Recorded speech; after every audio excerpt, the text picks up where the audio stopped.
Hey, okay, so welcome back to Gronsky Books. A couple of days ago, I released a short on YouTube about Stephen King's new book, Holly. And I've been thinking a lot about the book in the last couple of days, and I have a lot more to say about every book that I read than I could pack into a single minute of video. So, since I have a little bit of time today, I thought it'd be kind of fun to sit down and talk about this book, but in a slightly different way than I normally do.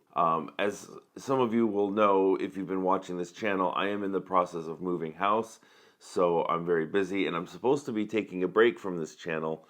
But I did say that I might slip out a video here and there, and this is one that I'm slipping out while I'm supposedly taking a break.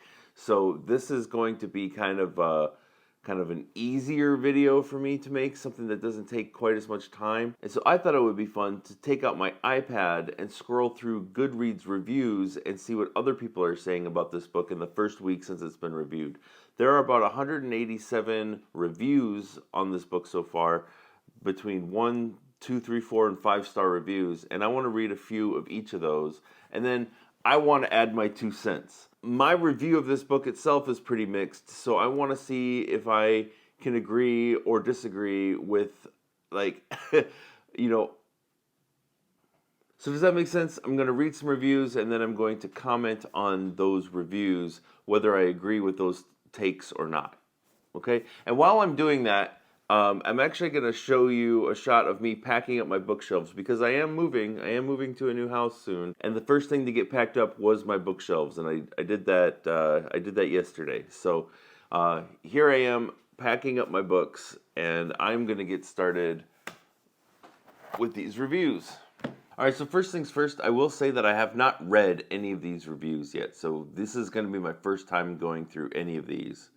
And I've already noticed that in the first 3 reviews, it looks like people were reviewing this book before it even came out. They were just dropping a review and they're saying how excited they were about the new book. So I'm gonna have to weed through some of these. And I just don't understand that. Like Goodreads is sort of social media, but like the review section's not your own social media posting ground. Like that's not your wall. You know what I mean? Like post like how you're excited to read Stephen King's new book on your own Twitter feed or whatever. Stay out of the review section of a book to tell me that you're excited. Okay, I'm reading some of these reviews and they're basically just summarizing the whole book.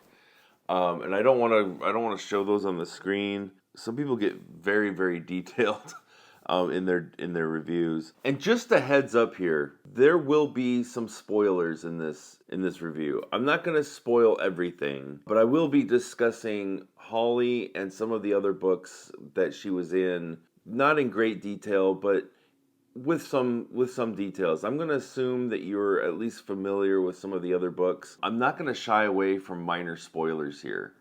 So if that bothers you, I would just turn this video off right now because I don't like trying to discuss a book with a lot of talk around. I won't spoil everything, but I am going to discuss the book. So if you don't want to hear me discuss the book, don't watch the video until you've read the book, I guess.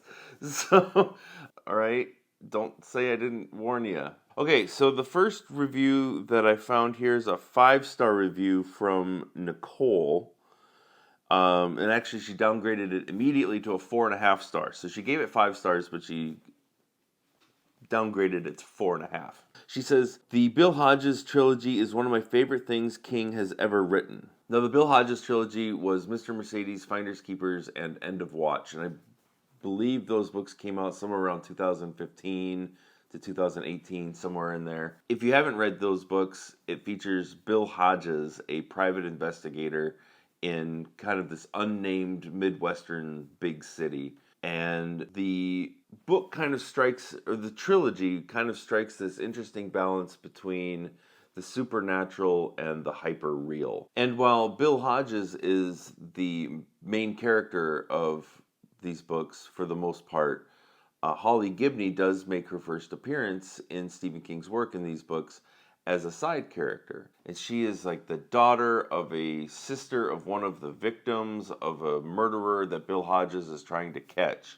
So she's a very tangential kind of character in the beginning, and she's very much in her own shell, and she's under the thumb of her mother, and Bill Hodges kind of takes her under his wing, sort of, and brings her out of her shell. We see a lot of character growth with Holly Gibney over the course of the, I think, 5 books that she's in. By the time she gets to this book, Holly, she is now a private investigator herself, which is where in the beginning, the first time we see her, she could hardly look anybody in the eye, and now she's running the business that Bill Hodges was running at the beginning of the Bill Hodges trilogy.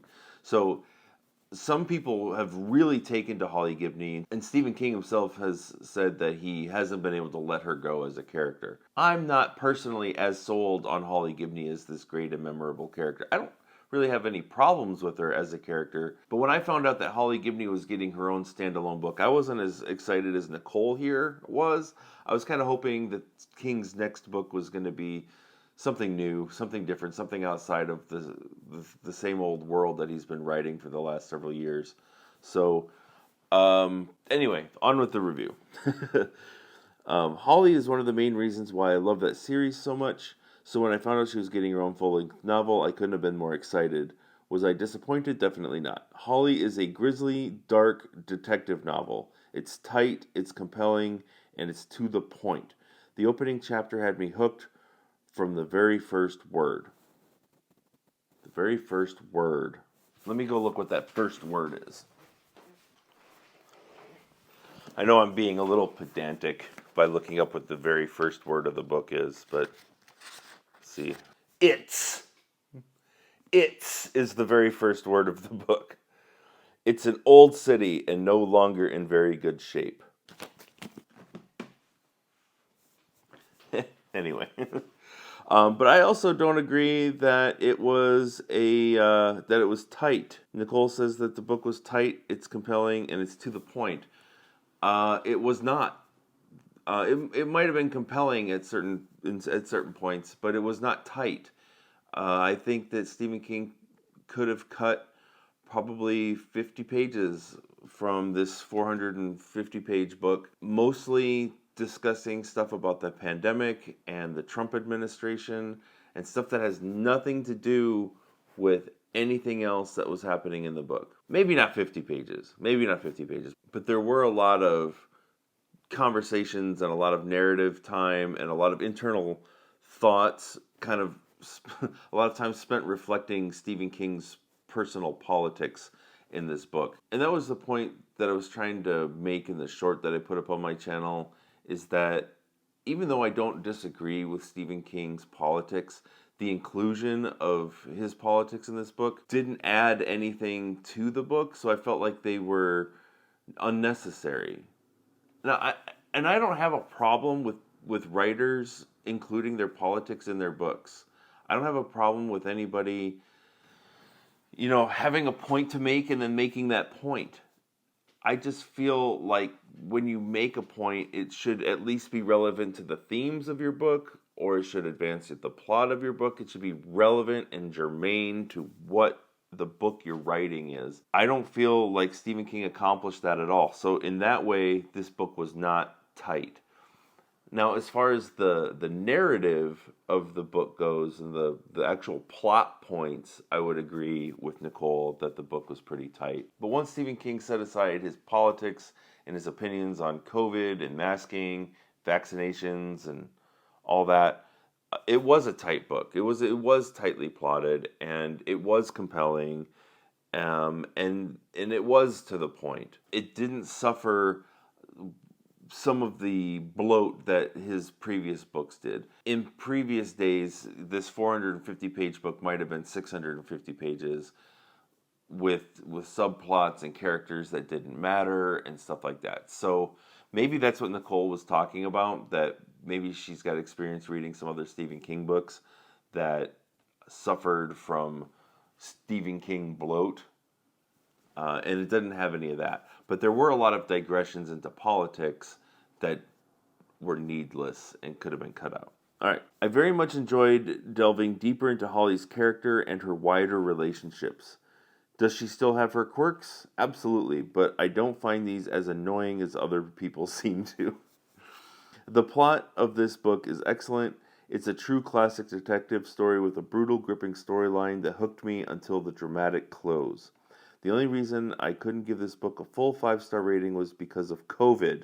While I totally understand King's reasoning to set this book during the pandemic, I found the references tiresome and I didn't find they contributed a lot to the overall story. Okay, so Nicole wrapped that up pretty good there. So I'm happy to see that that her that her review is tempered with a little bit of reason there, because it was so tiresome. And I'm not even saying you can't set books during COVID or during the pandemic, but oh my God, like we all lived through it, and I think that was a tiresome enough time for us all. No matter where you fall on the spectrum of opinions on the subject of COVID, it was still tiresome to live through it. And the last thing I want to do is read a book set during COVID if that's not necessary. And the thing is, here at the end, in the author's note, King mentions that in the previous book that Holly appears in, If It Bleeds, that book was set in 2020.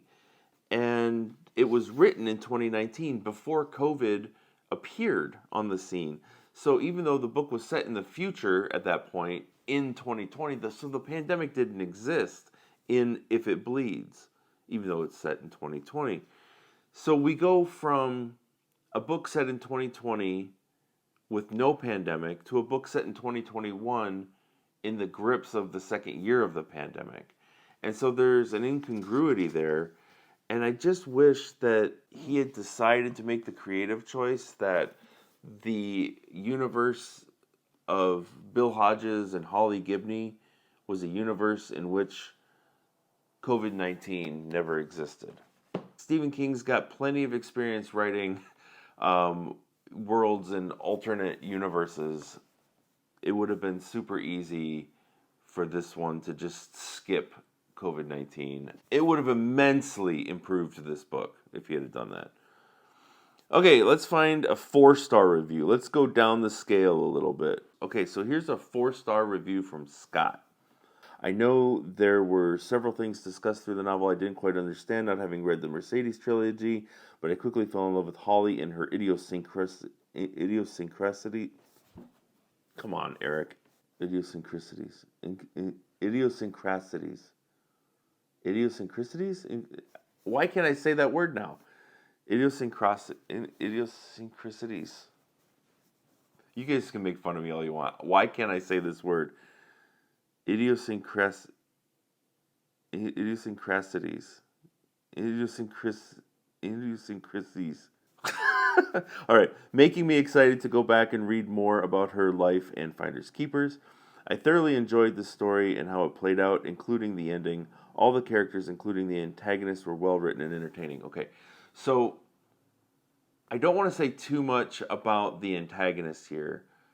They are unique antagonists. All right, so all the characters, including the antagonists, were well written and entertaining.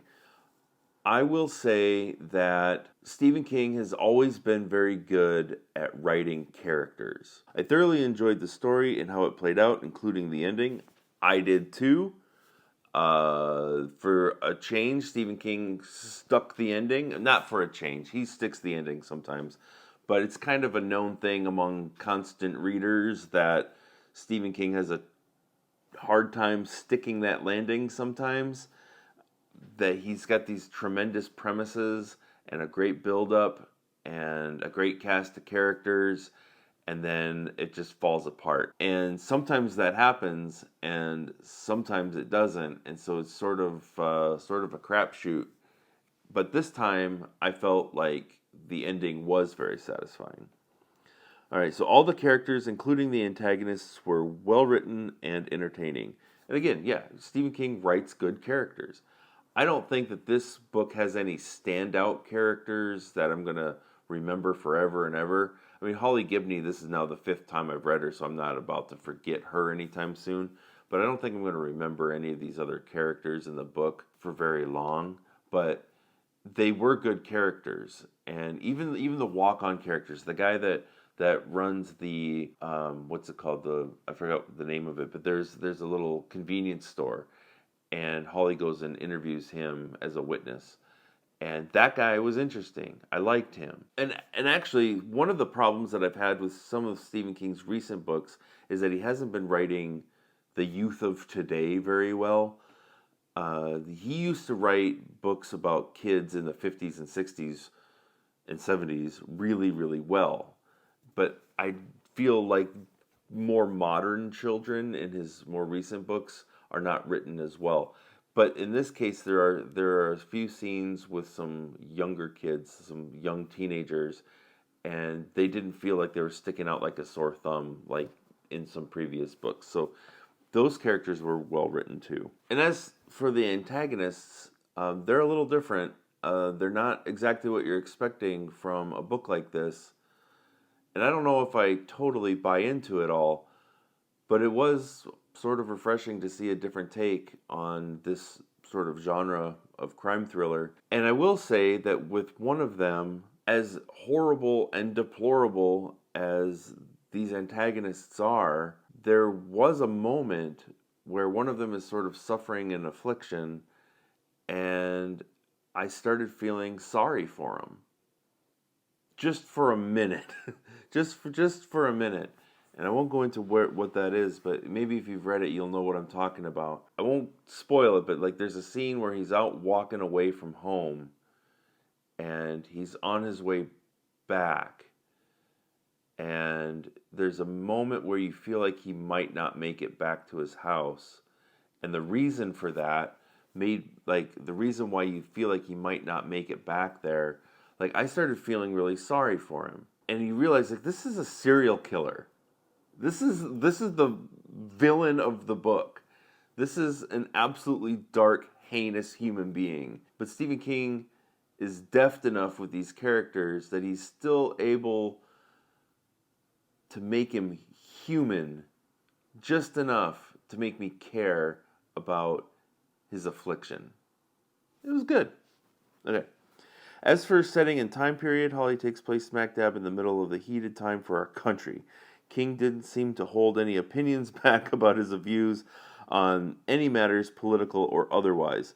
I'm very interested to see how others react to his loose lips. Well, again, I don't necessarily disagree with anything that King says, but I feel like people who do disagree with him, I feel like this book would almost be impossible to get through. And I anticipate probably finding a review here that further down in the lower stars expressing some vitriol. Final thoughts here. Interesting tale taking place during harrowing time in America by the King of Horror, featuring one of his more recent beloved characters. Will definitely recommend. So that was Scott's review. That was a 4-star review. Let's go ahead and find ourselves a 3-star review here. Alright, so that one's not very involved. Alright, so here's a 3-star review from Kevin. I like how this one starts. 3 stars, Stevie strikes again. Maybe 3 stars is the best I can expect as he gets older, but there's been flashes of greatness still there in recent books like The Outsider and Fairy Tale before he fumbles in the second half, and I keep holding on to the hope that he'll turn in at least one more absolute banger before he's done. Kevin, my man, I kind of feel you there. The Outsider and Fairy Tale were so close to really, really good books, but he fumbled both of those, I think. They were both fine. I gave both of those, like, if I gave star ratings to books, I would probably give 3 stars to The Outsider and Fairy Tale as well. Probably also to Holly, to be honest. This is kind of the territory where I'm sitting.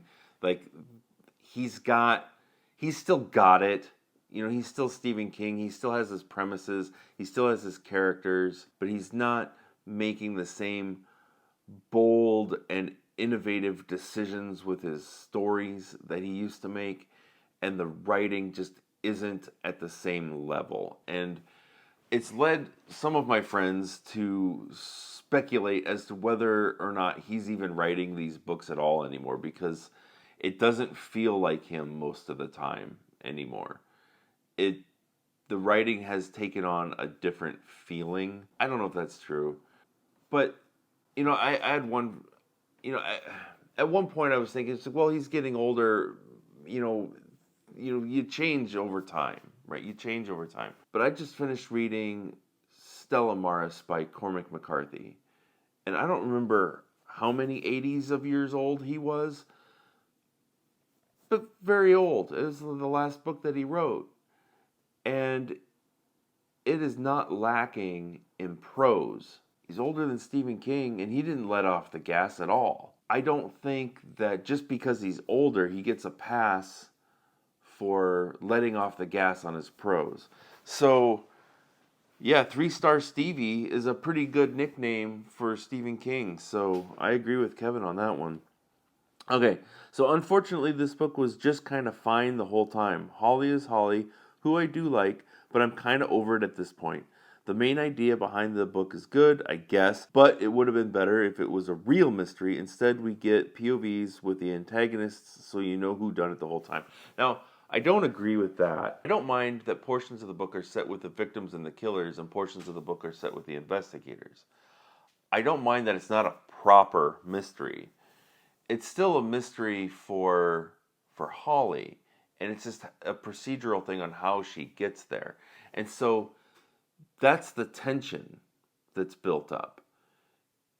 And knowing, like us knowing what's happening the whole time, but she doesn't know. It's the old Hitchcock thing. Like, how do you create tension in a scene? You put a bomb under the table, and the director shows us that bomb, and then you just have a conversation with two characters talking over the bomb, and you never know when it's going to go off. That's how you create tension. That's kind of how this book is written. We know what's going on the whole time. We know there's a bomb under the table, metaphorically. Holly and the investigators don't know what's going on or where anybody is or what's happening. And that kind of speaks to Stephen King's very public opinion about how he doesn't believe in spoilers either. This book is probably a testament to that, where you know who done it the whole time, and yet he's still able to create a certain amount of tension that draws you all the way into the end. Now, I guess that didn't really work for Kevin here, but it worked for me. The book does get decently dark and messed up in parts, though, so I guess that's cool. I mean, this is a Stephen King fan right there. He wants it. He wants dark and messed up. But it wasn't as sinister as I would have hoped when Stevie said it was some of the most disturbing stuff he's written. I think he's just wrong on that front. I didn't know that Stephen King had said that he thought it was some of the most disturbing stuff that he's written. I think that's probably just some of the superlative language that authors use in interviews when they're hyping their new book. This is the most disturbing book that I ever wrote. This is the best book that I ever wrote. No, it's just the last book that you wrote and you need to sell it. That's all it is. So, I don't know. I don't really listen to writers when they talk like that at all. I will say that I thought it was sort of disturbing, but if he went further, it might have just been grotesque for grotesque's sake. I'm not sure it would have been necessary, and so I think he did show some restraint. I think that was probably the right choice. So I'm going to disagree with Kevin on this. I think that Stevie applied just the right amount of grotesque, messed up, decently dark parts. Anything else would have started to get schlocky. In the end, the book was fine, nothing groundbreaking, nothing to write home about, but still good enough to read through to the end.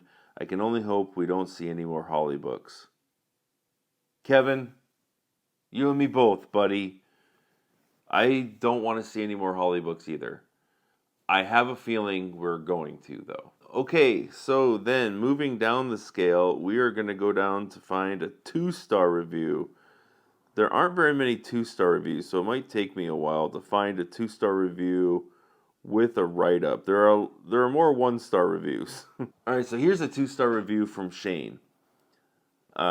If you are just looking for an escape from the madness the world has turned into politically, this book is not for you. These books have been so good, but this one is just filled with too much of King's political leanings and stances. I just wanted to read a book, not have COVID brought up every other paragraph. Also, we get it. You don't like Trump. I couldn't care less about any of it. I just want to read a book for an escape. The book was okay, not astounding, and that sucks because the past books have been very entertaining. This is just jam-packed with too much distracting and unnecessary topics. I'm sure others won't agree, and I'm fine with that. For me, it wasn't what I had hoped for. Well, I can't disagree with Shane either. It was very distracting. And yeah, I get it, King. You don't like Trump. You've been vocal about that for the last 6 years on Twitter. Almost every day, we hear that you don't like Trump. Everybody in the world knows that Stephen King doesn't like Trump. And you've mentioned it in like every book that you've published in the last 6 years. It's like we all know. And again, you don't have to be quiet about your opinions. You can state your opinion and you can make your point. But please, for the love of God, if you're going to make a point, make it germane to the tale. That's all I'm saying. And I think that's all Shane probably wants too. It was just distracting because it had nothing to do with the book. Now let's find a 1-star review. Let's find somebody who hated this book. A lot of these 1-star reviews are DNFs. I want to find somebody who actually read it. Okay, so I might read a couple of these because these 1-star reviews are pretty short. So Rogue writes a 1-star review, and they say, half the book is unattractive, self-righteous, COVID Trump waffle, which King should have unpacked with his psychiatrist, not dumped on his reader. The story is also very weak. I kept waiting for an interesting twist, but it never came. Moreover, this book has ruined the previous trilogy for me because Holly is unbearably unlikable here. Well, if you don't like her, if she's unbearable and unlikable here, I don't know how you really liked the other books. I guess maybe because she wasn't as prominent in the other books, but COVID Trump waffle. That's a good one. Okay, so The Good American Reader says, this book is a very clear indication of Stephen King's personal political bias. The book is so clearly anti-Republican that it damages the storytelling. To think that this came from the same author who wrote Salem's Lot, It, The Green Mile, Pet Sematary, The Perfect Storm, and more is flabbergasting. This book makes a very conscious effort to attack Republicans and Trump by name frequently. I'm 54 tracks into the audiobook, and I'm hoping that the story gets good enough to justify listening to all the political berating. So far, it's not fulfilling that hope. I'm glad that I used an audiobook subscription credit for this instead of paying for it. I don't know why it's shocking that somebody who doesn't like Republicans could also write Salem's Lot, It, and The Green Mile, and Pet Sematary. But if Stephen King wants to attack Republicans, he can attack Republicans. It's his book. It's his career. I don't care. If he wants to make a point, if he feels like that's his moral and ethical high ground, he can do that. It doesn't matter to me. And I'll say it again. I just wish that it mattered, that it had some relevance to the book that he was writing. Otherwise, it just sounds like a crazy guy on the corner screaming, and nobody likes to listen to that. Let me see if I can find another one. All right, so here's a DNF, but Matt says, hard DNF. Mr. King, you are still my favorite author of all time. I did not like Trump either, but good Lord, man. You can't go a single paragraph without Trump bashing. It's unbelievably obnoxious. I miss your witty comparisons and metaphors and your unparalleled way of writing slice of life. Now you just sound like an angry grump who just rots in front of the news. Such a shame. I gave this book my best shot, but I couldn't even follow the plot because I was rolling my eyes the entire time. I want to read a compelling story, not a bitch fest. I almost quit this book too, Matt. Like I was about 50 or 70 pages in, and I was texting my best friend, and I was telling him that this book was terrible. I would have given it 1 star if I'd have stopped at 50 or 70 pages, because the first part of the book is the worst. That has the most of the Trump bashing and the COVID stuff. It does lighten up a little bit after that, not entirely, but yeah, Matt, it is such a shame. It is such a shame. I mean, I don't think that I don't think that this book would have been great without all that, but it would have at least it would have been decent. It probably would have been a book that I'd say that I would have liked it. Okay, so I'll read one more. Um, okay, Kay says nothing more than incorrect COVID facts and a lame attempt at political brainwashing. I bought this book for the entertainment value. However, the first 20 minutes, all this idiot talks about is how great the current President Biden and ruling member of the largest political crime family in the U.S. history is. If you want to write a political book, then do it. Selling a book as fiction and then trying to use it as a political tool to re-elect a criminal is fraud, which describes every one of you liberal idiots. I wonder which side Kay is on. I mean, talk about alienating some of your readership. Okay.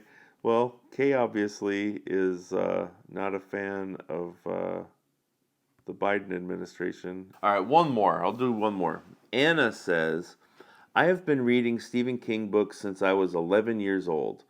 I am 58 currently. I can almost not stomach his nasty political comments that he inserts into his novels any longer.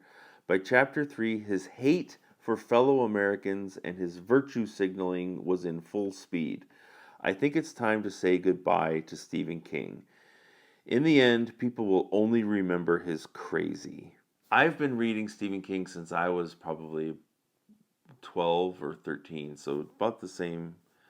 I'm 44, I'm not 58, but I've been reading Stephen King for over 30 years now. It's funny that of all the vulgar, heinous, horrible, terrible stuff that he's ever included in all of his books, it's that he's chosen a political side now that's turning his readers off, right? Like he's gotten hate mail because his characters have kicked dogs to death. He's gotten hate mail because kids die in his books. He's gotten hate mail because of the different levels of horrible assault in his books and things like that. But now that he's a never Trumper, people are abandoning ship. Like that's what it took. But it's just his hate for fellow Americans. And, there's something to that, I think. Now, I don't want to get too political here, but I think that when you've come down on a side politically, it's really easy to see people on the other side as villains and not as humans, not as fellow Americans. Fellow Americans who have their own ideologies, their own moral standings, their own ideas of what is ethical, and their own reasons for that, their own nuanced, specific reasons for their own beliefs. It's very easy to dismiss other people for their beliefs if they don't align with yours, if you are dismissive of that nuance. That doesn't mean you have to respect their belief. It just doesn't mean you have to disrespect the person because they have a different belief as you. It's one thing to talk shit about Donald Trump in your book. It's another thing entirely to talk shit about a whole swath of Americans who don't agree with you about whether it's masking or vaccinations or whatever, and to paint them in a very particularly bad light in your book. Even to go so far as to specifically kill them off because of their beliefs. That is off-putting to me, and I even stand on the same side of the political spectrum as Stephen King. And so my final take on Holly is that it's a fine book. It's a fine mystery. It's a fine crime thriller. It proceeds very well when it's concerned with itself as a plot. But it is impossible to get through this book without thinking about and discussing not COVID as a social event and not the Trump era and what its impacts on America is, but specifically Stephen King's personal opinions on those things and his attacks on people who disagree with him. And that's just really off-putting because that whole thing is just shoehorned into a book about an investigator and serial killers.